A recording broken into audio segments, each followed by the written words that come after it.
All right, so the offset worm hook, that's just your standard worm hook. You know, what is this good for?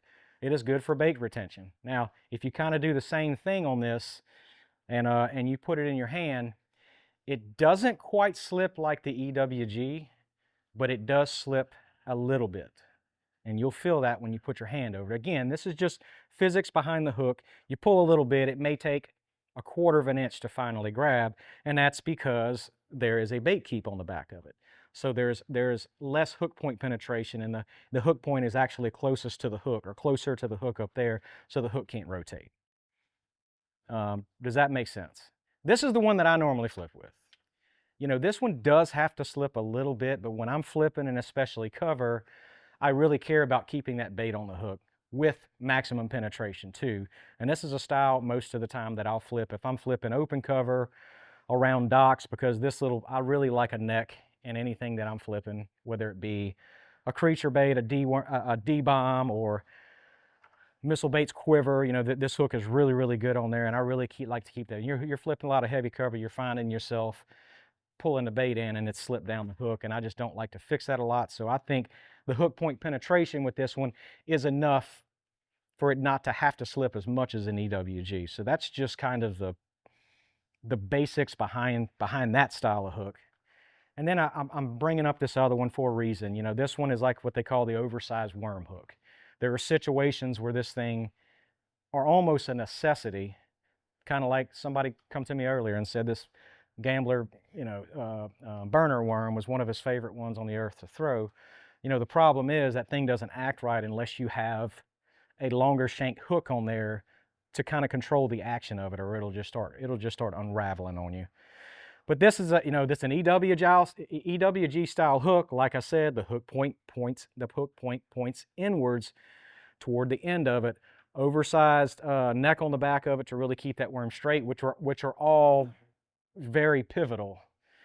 But there is an elongated gap between the hook point and the end of the hook. So what that does is that actually opens up more room, and you put your hand around this one. It doesn't slip near as much as just the regular style EWG. It's a little bit longer shank on the back of it, so it has a little bit more, what I call hook point exposure, is the distance between the hook point and where the worm goes, where the neck of the bait is. That's the opening. Your standard EWGs that I was passing around right there doesn't have much of that. And again, that thing has got to slip. Yeah, but So when you so when did you when would you not flipping or pitching? Mhm. When do you throw in the WG hook? Like you just throw it into like middle of the Couple of situations that I will throw an EWG hook is on hard baits for certain situations. And I told you before, they are super good inside the mouth. They're not so good outside the mouth. When I'm fishing cover with hard baits, when it comes to treble hooks, I will sometimes put an EWG on there just to keep me from getting hung up as much in cover. You know, it's kind of like, was it Joey or Mike earlier was talking about how he likes to go to a smaller hook in a lot of situations because he just doesn't get hung up as much. He would rather go to a big hook. We all would. It's kind of the same situation there. If I'm trying to avoid cover, then I will have an EWG in there. I'm going to stick with my standard round bends when it comes to crankbaits in a situation like that.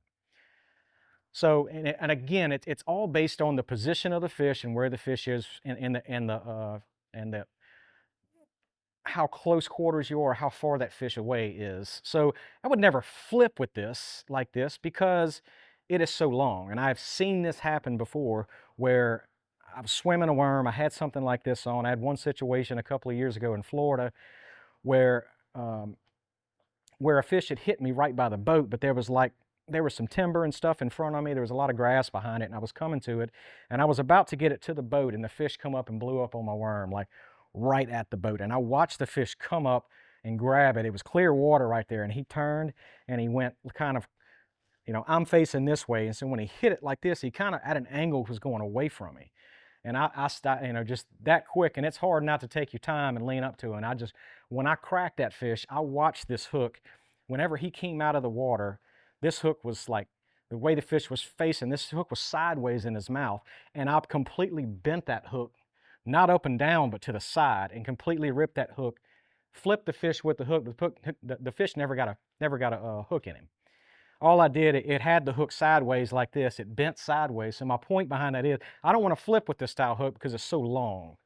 You know, it's harder for this point. It's harder for this hook to to get penetrated into that fish in order to control it. I don't know if that makes sense to you guys, but the hook doesn't have the ability to rotate. In this situation, you want to have the ability for that hook to rotate because you don't know which side he's going, you don't know which way he's pulling them. If it's hooked in the top of the mouth, if you try to pull it this way, try to pull a fish one way, the hook can rotate completely out of it because it has too much restriction on it.